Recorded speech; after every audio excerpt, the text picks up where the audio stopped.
Hey guys, and welcome back to another iContrast video. Today I thought I might make this about how to win every race in Gran Turismo Sport the legitimate way, and that would involve me giving you all my tips and tricks as to actually how to drive faster in the game, and if you follow these tips better than anybody else, you should win every race. So starting off, don't use assists. Assists are so much slower than actually using no assists, so definitely switch them off straight away. A decent driver using no assist will always be faster than a decent driver using assist, as it restricts your potential to drive faster. Using automatic gears will restrict your potential, as it won't downshift or upshift to the optimal gear going through a corner, through most corners, and doesn't allow you to short shift to find extra traction or save fuel.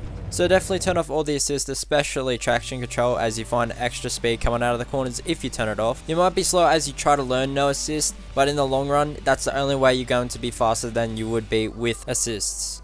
By all means, use guidelines for brake markers if you need that, but basically everything else would restrict your potential. I don't know if you've noticed a pattern, but the top 4 cars on this grid that finished are all the same car.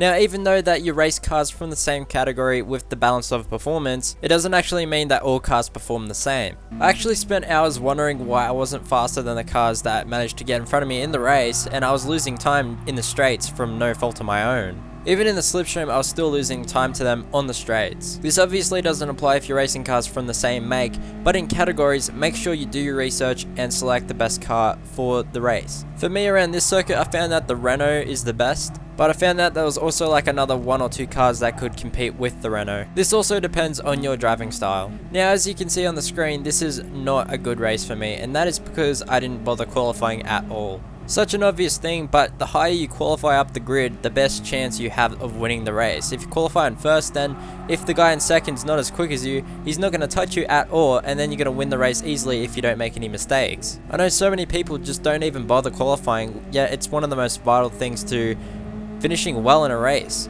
And so far, all the tips I've mentioned are all things that are not even during the race, so they're all predetermined before you even start the race. Now, as you can see, I just got hit off the track then, and that comes along with my next tip being avoid trouble.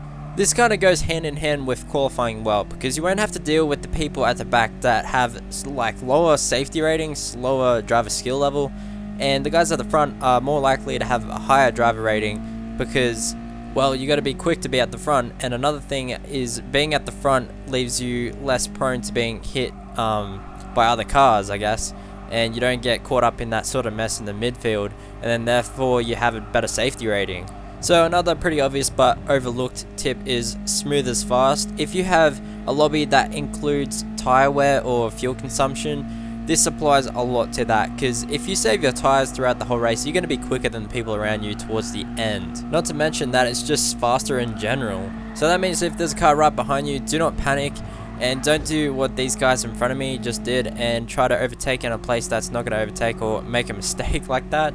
If you know the driver in front of you is inexperienced, then keep a safe distance from them and look for an opening as to when they make a mistake, and then that way you don't get involved in the kind of mess that they cause. Once again, you wouldn't have to deal with these guys if you qualified all the way up the grid. So my next tip is don't battle. Obviously, you don't want to be wasting time battling someone when the guys behind you are going to catch up to you. Unless you're coming first and you're trying to defend from second place and it's the last lap or something like that, you don't really want to be in that fight. If you know the car behind you is faster than you, let them go, and then that way the cars behind you don't catch up to you as fast if you try and battle them and hold them up. And then that way you can jump into their slipstream or just see what they're doing that's making them faster than you, and copy what they're doing, and then you'll try and catch them towards the end of the race, because they'll most likely make a mistake if you put them under enough pressure. If you're struggling to keep up with the car ahead, definitely jump into their slipstream. If it's available on the lobby, then jump on the back of their car and just on the straights try and pull up behind them as close as possible, and you will definitely get a speed boost from that. But yeah, maybe not that close as I got to that blue car. So find the camera angle that you're most comfortable with. For me, I like to use the realistic view and jump in the cockpit of the car. Other people might like to use the chase cam or the front bonnet cam. The chase cam might give you a bit more spatial awareness as to who is around you, but I think you'll be less accurate when it comes to hitting apexes.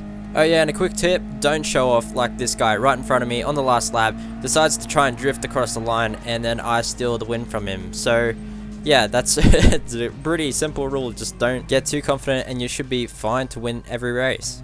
So everybody wants to avoid penalties, but there are some incidents that you cannot avoid and you'll get slapped with a penalty if you just make a mistake, hit a wall, even though you might not get an advantage from it. So the best way to deal with the penalty is when you're coming into a braking zone, ease off then rather than on a straight. When you're meant to be on maximum power, that's exactly the place that you do not want to let off and get rid of the penalty.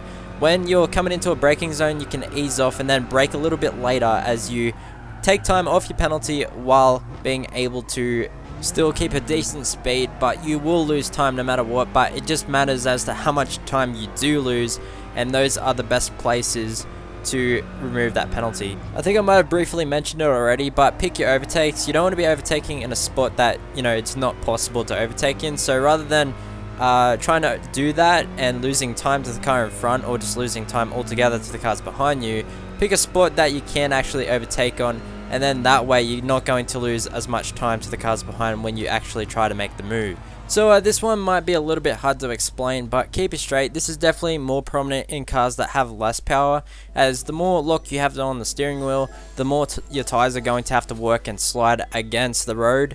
So the more straight you keep the tires, the less they have to slide and the less friction there is between your tires and the road. You can tell when your tires are working overtime by hearing them. As you can hear through this corner, the tires are squealing. So the less lock you have on the steering wheel, the better, the more fast you will take that corner. So take a wide entry into the corner before hitting the apex, and then that way you'll keep the car straighter than as like hugging the inside for the entire duration of the corner. And then that means the tires are going to slide less against the road, and then you'll have a better exit speed as well. And then you should have initially the better straight line speed on the straight. So one last thing before I wrap up the video, if you're in a lobby that allows you to set up the car, definitely do set up the car. Depending on the circuit, every circuit has a different setup. So set up the car to your preference, and then that way you're going to be performing better in the corners maybe, or maybe have better straight line speed with lower downforce. It's totally up to you. And then that way it's going to allow you to perform better in the race. Some of these tips are overlooked and are pretty obvious, but make sure you do them before every race or during every race. Some of them aren't as obvious, such as selecting the best car, so make sure you do your research on every track and select the car that's best for your preference and most suited to the track, and then that way you're going to perform a lot better. I think that was the one that really made me up my game in Gran Turismo Sport, and it made me gain on this track. It gave me around 0.5 of a second, which is like half a second, and it really boosted me up to the front of the field, and I rarely get people that are starting on pole other than myself now. So that is one of the best ways I've found, but hopefully this video has been helpful to you. If you liked the video, be sure to leave a like if you feel it deserves it, subscribe for more new content, and if you'd like me to go over something in more details or more emphasis, like such as gear shifting, I'm not sure, just leave a comment. I'll definitely read it, and hopefully I'll give you a response very shortly. If you have any ideas for videos, also let me know in the comments, and I'll try and do my best to cover all of them. So that's been this video. Sorry if it's a bit rambly, but thanks ever so much for watching, and I'll see you all in a brand new one.